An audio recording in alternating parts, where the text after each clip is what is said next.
The ESSA plan is the best way of making sure that the resources, that $60 billion that New York State gets, and a lot of it comes to Western New York, that you get your fair share.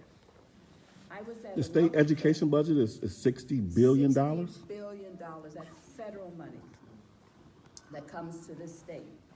And you have to make sure that this district gets some of that money.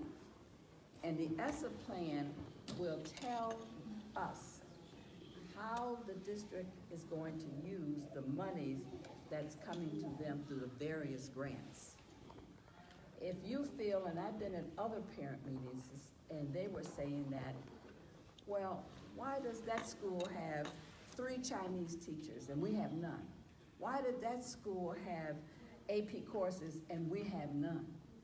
So when you look at that ESSA plan and you know the things that are missing from your schools, that's where you should make it clear that you want the same resources distributed throughout the district.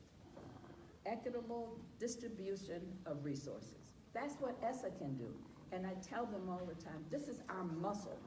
We got a muscle now, but we have to exercise that muscle to make sure it gives us what we need in our districts. Not only here in Buffalo, but in Jamestown and in Niagara Falls and all over my 8 counties. I'm looking at the ESSA plans as soon as they come in. It's very important.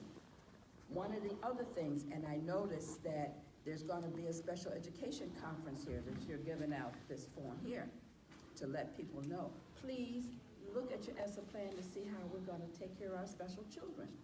That's so important. We're now 12 years out of compliance with the federal regulations for special education in Buffalo. 12 years. I have a whole list of which districts are out of compliance. We're now working on a special ed plan. 25% of the children in the Buffalo School District, when I was on the school board, were special ed children. 25% of the state are special ed children. Oh. They need resources too, and you have to make sure that they get those resources, because like I said, $60 billion comes to the state, and we have a right to have monies for every child that needs to have the services. We need to make sure we have enough counselors, social workers, special ed teachers. And by the way, we just, through Crystal Peoples-Stokes, we've just launched a teacher aid to teacher pipeline program here. We had a press conference the other day, and we talked about that program. We've been working on it for a couple of years, but we finally got enough money now, and teaching assistants who sit in the classroom, who know your children, who helps the curriculum, who know all about Common Core and all that. They're very smart people sitting in the classroom. Give them an opportunity to become a teacher. And Dr. Collins, since the vast majority of those teachers and teachers' aides are minorities, that will be one of the ways to address the teacher equity issue. That's right. That's one of the major, as well as finding some males. We need males so desperately in education. And by having this resource, so we can try, also the district is putting some monies into it. The program is going to be over here at Buff State College. When I came on the board years ago, we had a program, but the program was out at Niagara University. And when I came on, the money dried up, so it disappeared. But what we're doing now is trying to put something in, and hopefully we'll be able to provide the resources for the sustainability of this program. I want to read to you the offices, the Office of Family and Community Engagement in Albany. The office oversees 7 programs: Liberty Partnership Program, Teachers Opportunity, Exemplary Models and Practices, My Brother's Keeper Challenge, Family and Community Engagement Grant Program, My Brother's Keepers Native American Program, My Brother's Keepers Fellows, In addition, the office just began to develop the birth to 12 framework family and community engagement area within those 7 programs. So we're trying to, and you know, this is a monster of a job, putting something together that you have never had, and trying to pull all the organizations and offices within the state and within the state ed together to work for one purpose. It's difficult. So we've had a great run with My Brother's Keeper. As My Brother's Keeper is one of our premier programs. We've put $18 million in, and we're getting some good results. That's one thing I ask. When you take the monies, make sure you evaluate the results and let everyone know that it's effective.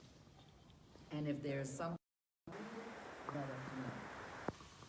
One other thing I wanted to mention to you is that we are, again, special ed is a priority. We want to develop one of the best plans for New York State. Our plan is outdated. Go to this conference. One of the gentlemen who is there works for us. He's one of our assistants, commissioners. He's going to be a speaker there. We're going to try to gather information. Please make sure that you attend. Please voice your concerns about special ed. Every school I walk into, almost someone comes up to me and tell me something about special ed. It's time for us to put together a plan that works. And who better knows how a plan should include individual children is the parent of those children. Now, if the parents stay home and don't come out, then you leave it to those folks in Albany. Thank God just got somebody down there that every time they say something about parents, I'm there talking about the need to have some of the materials not in PhD level, but how about at the 13th grade level, where I write, when I write books, I write at the 13th grade level so people can understand what you're talking about. Don't talk above people's heads. Give them information. Ask somebody to take a look at it and make sure that they can understand it before you put it out there in the public. We use so many acronyms like ESSA, No Child Left Behind. You know, we have MB, all these different acronyms. Acronyms being the first letter to each one of whatever it is that you're trying to describe. I sit there sometimes at the meetings and say, wait a minute, hold on, what does DJCP means? Because you can't interpret it if you don't know what those acronyms are. So other regions are as concerned about parent engagement and making sure that we have programs that support you. Thank God this year, I think we got 50 million for, the community Schools. Mm-hmm. On Saturdays, I am so thrilled when I walk into Bennett High School because I have a project over there, a parent literacy program, parent and child literacy program that I am working with the district on. When I see all those parents there, but what's so good about it is that there are things that they want to learn and know. In the project that I'm doing, the parents were given a good overview of the testing, the ELA and the test and the math. They were given an overview so they understood what the kids were being tested, how much time. We even talked about the kind of food that when you're having a child test, energy food, not sugar, but carbohydrates, because it gives you a fortification, the energy you need to take a test. And I told them, because I have not been an advocate for the Common Core because I think it was released too fast without giving the public a good understanding of what it was supposed to do. My grandson, he's in Texas now. He came home from taking the STAR test down there. And his mother and I was sitting at the table, and he asked a question. He says, and he's just pretty smart. He's an A kid, a kid who's fairly smart. He has two highly educated parents. And he said, "Can you die from taking a test?"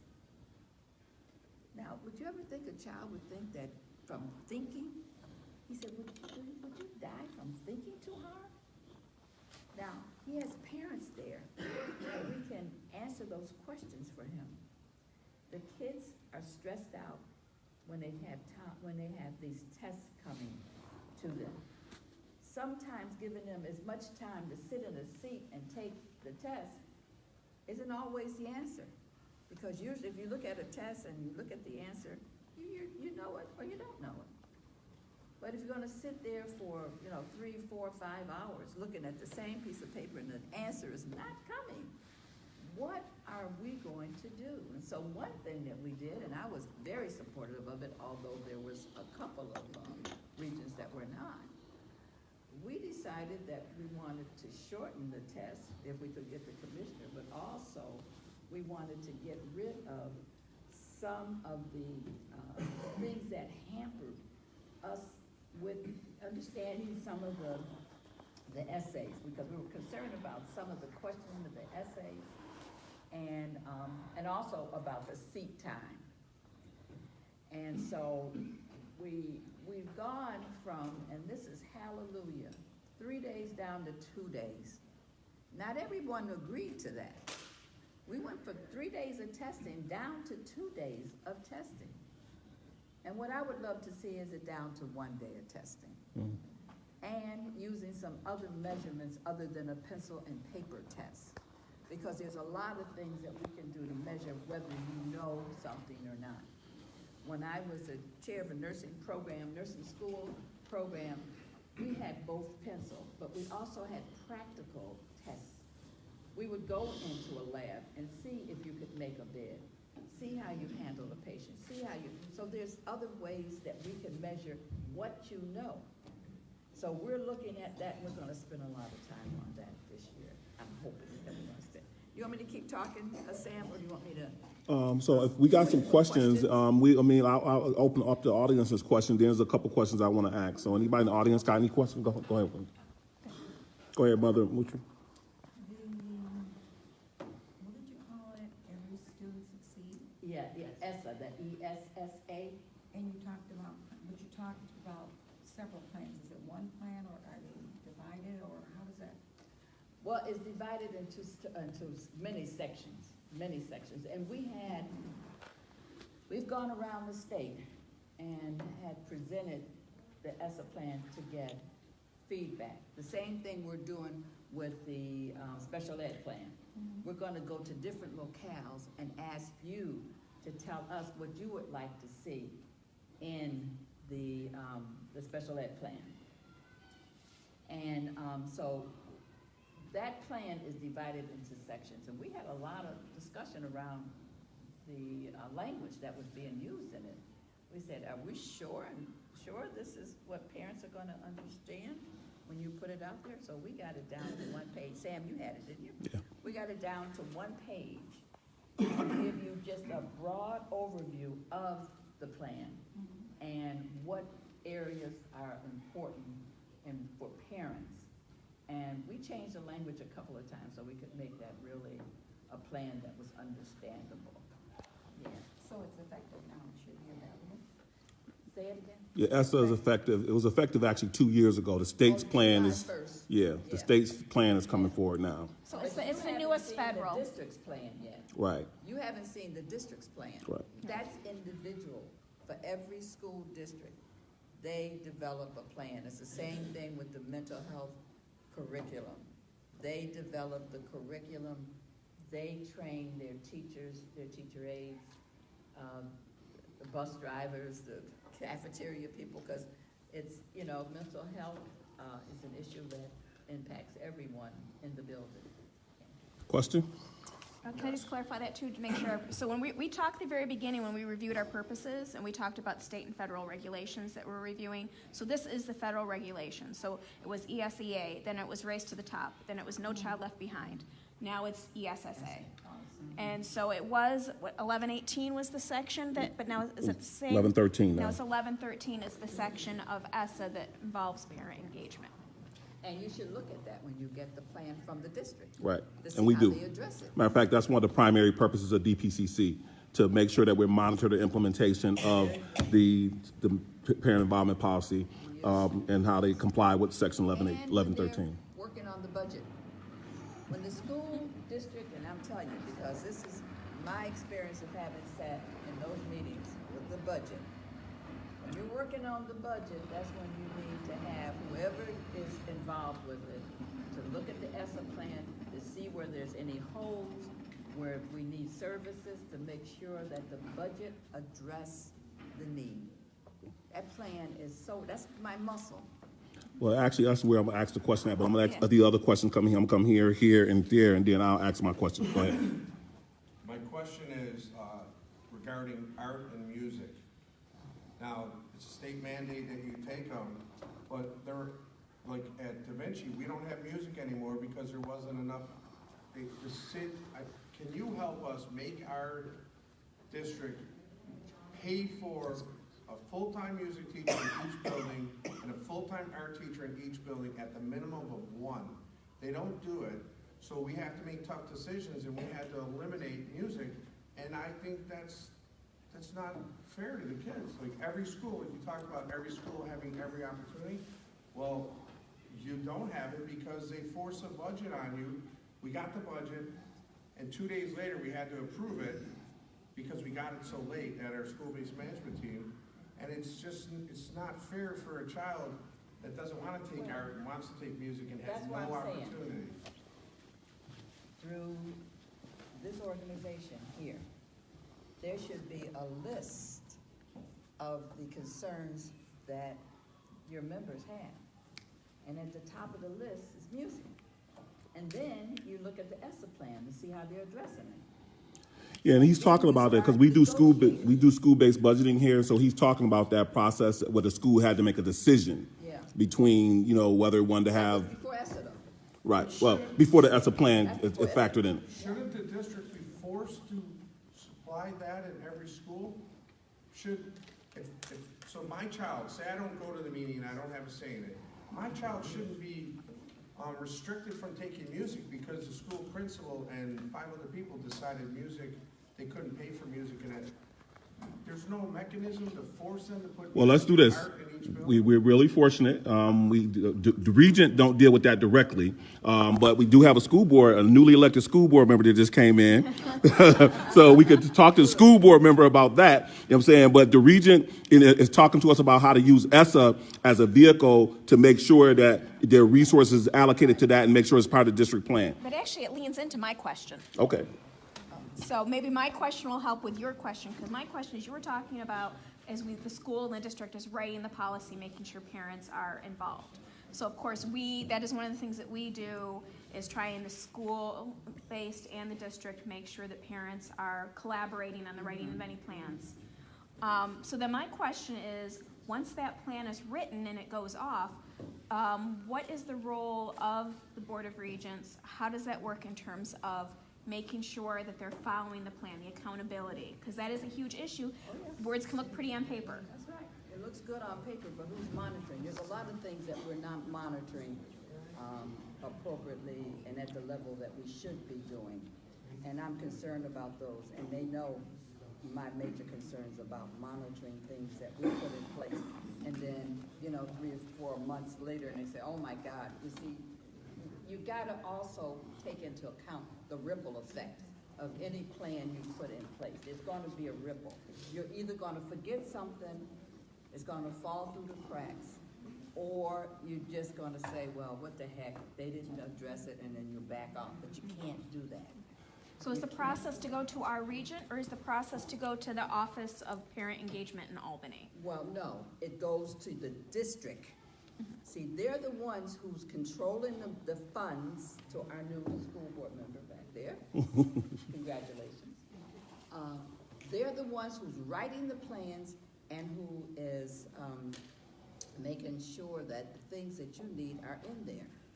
Then it comes to state ed. And then the folks there who work for us, they monitor it, they look at it, and they see if you're addressing things like music, sports, AP courses. You know, if those are the things that we know and that you have made the folks like myself know, the commissioner know, then those are the things that should be in there. Now, because he brought up music, when I get the plan, because I'll see all the plans too, they haven't gotten there yet, but when I see all the plans, I'm gonna look and see about music. Because music is something that you have said that you want to see at all schools, and I agree. I don't know if they can give you a full-time music teacher or share a music teacher, just like, because someone else will come and say, well, we need a nurse, you know? So then someone else will come and say, we need another coach for football. We need another coach for, you know, lacrosse or whatever else. So you have to decide on how you're going to get these things into the ESSA plan. And the school board members are the ones, the staff is gonna write it, and then they're gonna present it, okay? Okay, Charles? Yes. I wrote a question down in the follow-up. How many millions of state resource dollars are being budgeted to deal with trauma and violence impacting students, parents, families, and the community stakeholders who are traumatized by the violence? As a follow-up question, what does the Regents do in terms of studying programs, self-hatred, and historic trauma impacting young black male students who are being forced into the school-to-prison pipeline if they're not actually going to the graveyard? Lots of money through My Brother's Keeper. That was the reason why we developed that program, is to make sure that we pull those young men together, we give them some support, we make sure that, and I'm looking to that program to be evaluated soon to tell me how many of those boys that we have invested in have done well. How many of them still come to school? How many of them have been suspended? We're looking at the investment through My Brother's Keeper to address some of the things that you're talking about through mentoring. They have a wonderful mentoring program out there. The fellows that are in the program, they're gonna go back and help the other boys. Some of the boys, when they leave, they can't leave until they bring someone along to take their place. Well, that's my point. My Brother's Keeper is a separate organization, or they're dealing with a separate percentage of the students. My question is, what happens to the students who are not part of the My Brother's Keeper That program? program is open to anyone who wants to be a part of it. We don't discriminate against the kids who are there. If those kids want to be part of it, we make sure that you have the resources for it. What they have to do is talk to those folks in the school who organize those programs. Do you realize we have problems getting kids to join some of our wonderful programs that we have out there? Some of them just, you know, I don't know if it's that we're not presenting it right to them, we're not giving them the insight into how it's gonna help them. Some people will not participate in things if they don't see a benefit. Well, let me say Okay, this. Charles, last follow-up. Okay, let me just say this. I chair the Mental Trauma and Violence Committee. I've been doing this since 2011. Now, you would think that whoever is in charge of the My Brother's Keeper program would some kind of way, find a way to come over here and deal with Charles Burgess. And I have all the faces of the murder victims here. I've done my job. I've gotten kids into college or whatever. So since I've been sitting here since 2011, and now you got, I think you said $18 million coming down in the pipeline for New York State. I know 18 million ain't going straight to Buffalo. So I'm just wondering, scratching my head, gee, why is it that someone who is running a mental trauma and violence committee for the Buffalo Public Schools is not being offered to come into this My Brother's Keeper a program and help these kids? Because I'm working with the kids without any resources. Okay. Put my own money into it. Yeah, another question here. Now we can go on and let someone else talk, but I'm keeping it real, sir. We let you, and we gave you the floor to do it, so now the next person. At what age can they join My Brother's Keeper? They're in high school, and then we started early with them. We had a summer program with them. Was it last Yeah, year? they have a 7th and 8th grade Bennett, program. In Bennett, we have a summer program, but there's more than one My Brother's Keeper. There's one that Say Yes has, the city of Buffalo has, and the school district has.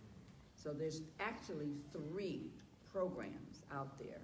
And when you talk about trauma, you know, I'm a regent, but trauma also hits my home. My nephew was murdered in Buffalo in 2016. He was 33, and he was the 36th murder in this city. That hasn't been solved yet, and I'm really hot about that. Okay. Yes. So, first of all, thank you again for agreeing to come spend time and sharing information with us. There are just 3 things I want to just, put in your head. This is the AP courses.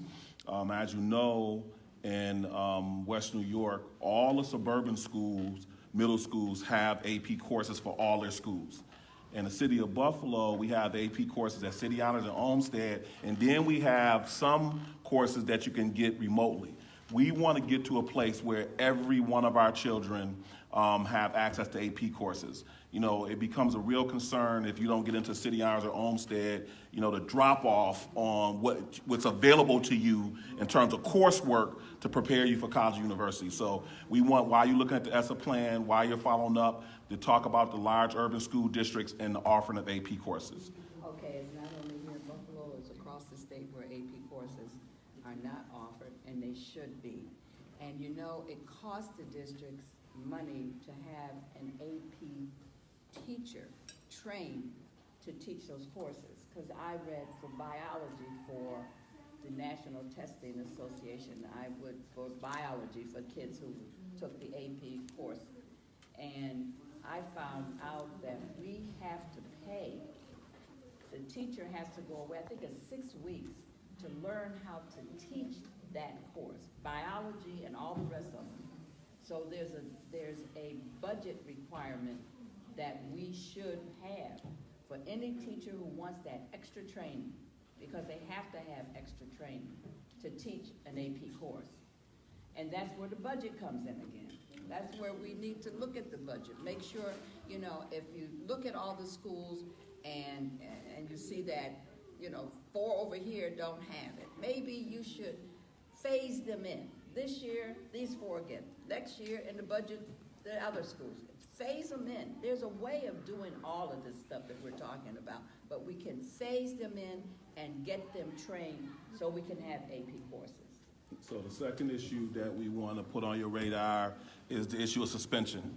We look at the disproportionate suspension specifically as relates to our minority children, and those numbers are just not moving. We have a commitment to restorative justice and restorative practices, but again, there's no budget, not enough of a budget allocation to ensure that you have the people trained and you have the infrastructure to see the implementation of that.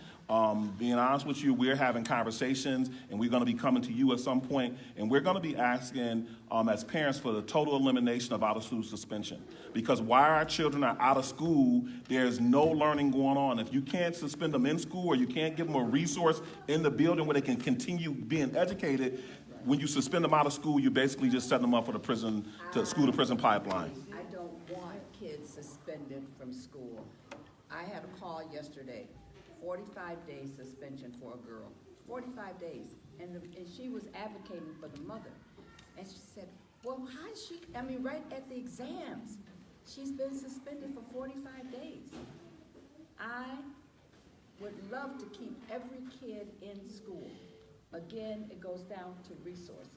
At one time here in the city of Buffalo, about, if you remember Mr. Gator, Bill Gator? Yeah.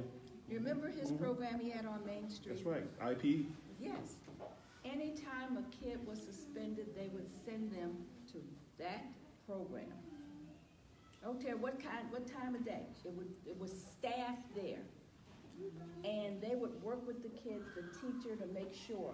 ESSA plan also has a requirement that each district, if a kid does end up connected to law enforcement some kind of way, that one person has to be designated in the district that takes care of that child and makes sure that he is connected with his teacher, connected with his school, connected with his exam.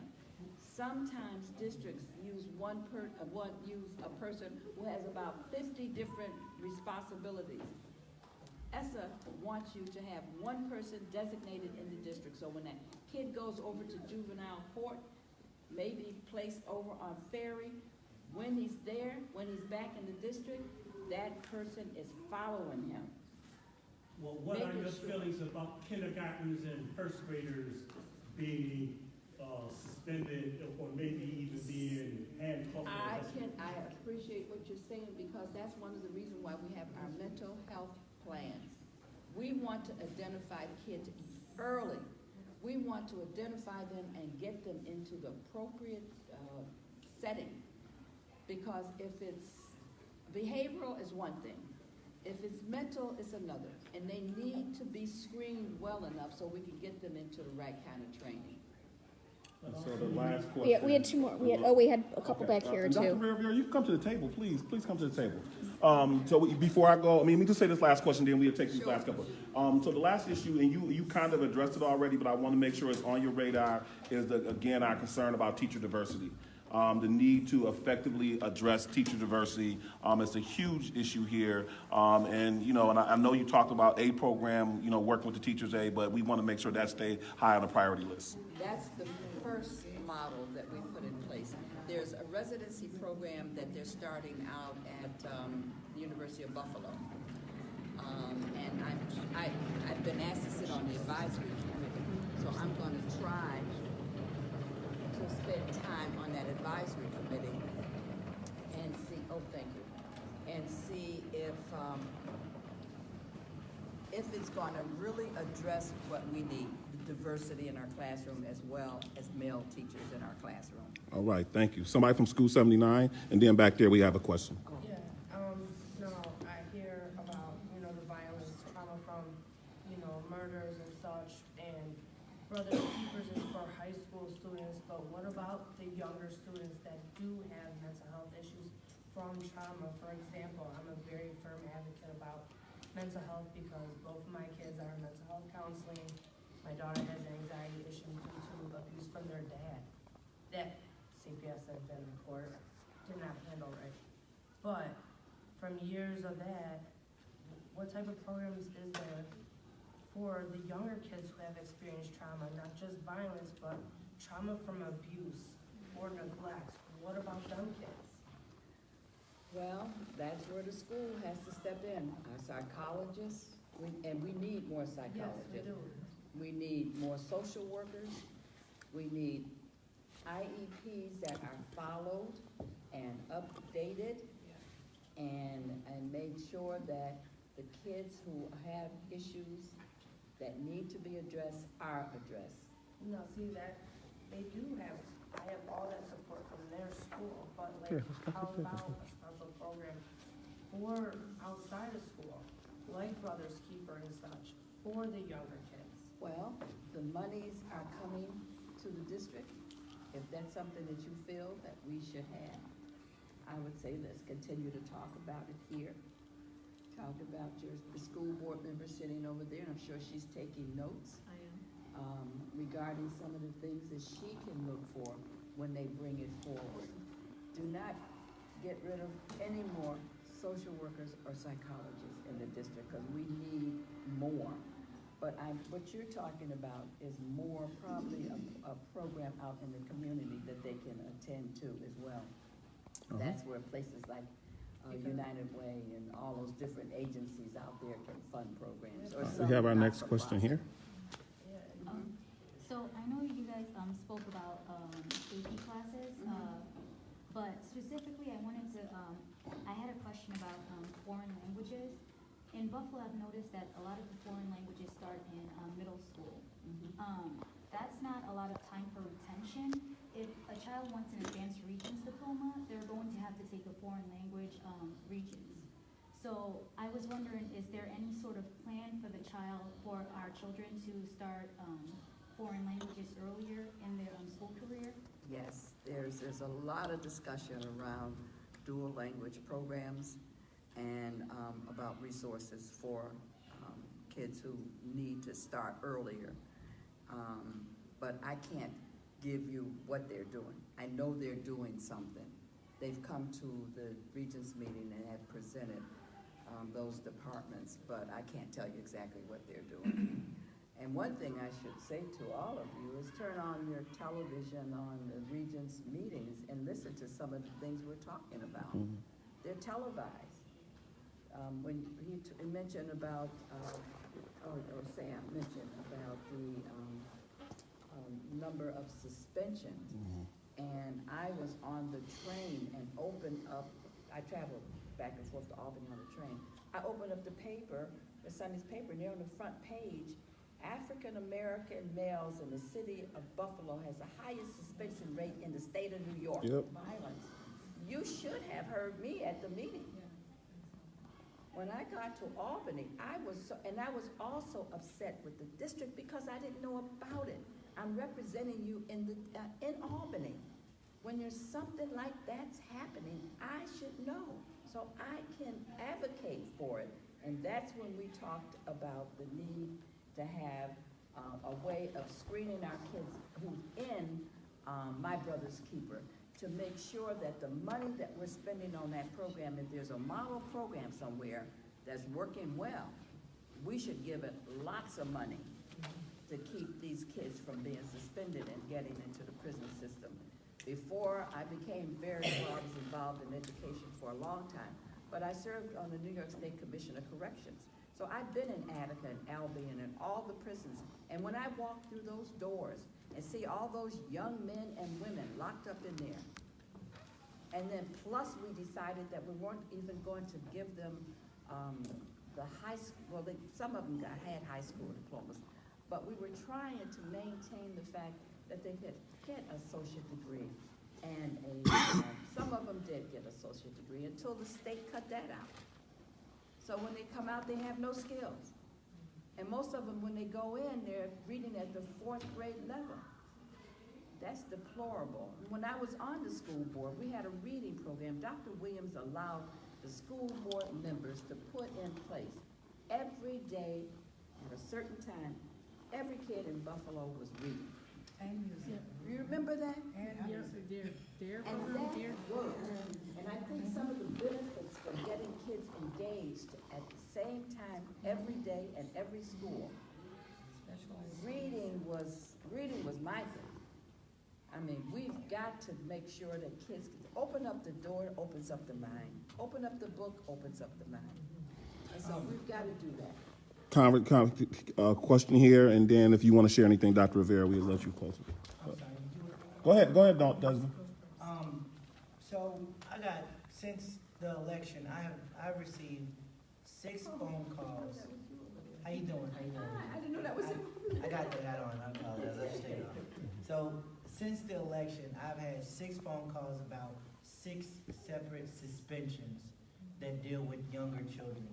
The one that I'm going to point out is a 7-year-old stood up on a bus. After digging deeper, this child stood up on the bus because he was being bullied. He needed attention on his matter, but because there was only a bus driver, all they could do was assess it from the time that he got the attention. He got suspended for 5 days, put in the back of a police car, and then told that there was nothing that the parents could do because they couldn't come and get him right away. The advocate for him was not available. So this child is now traumatized as a result of him having to get attention to his own matter in his own way, left to his own resources.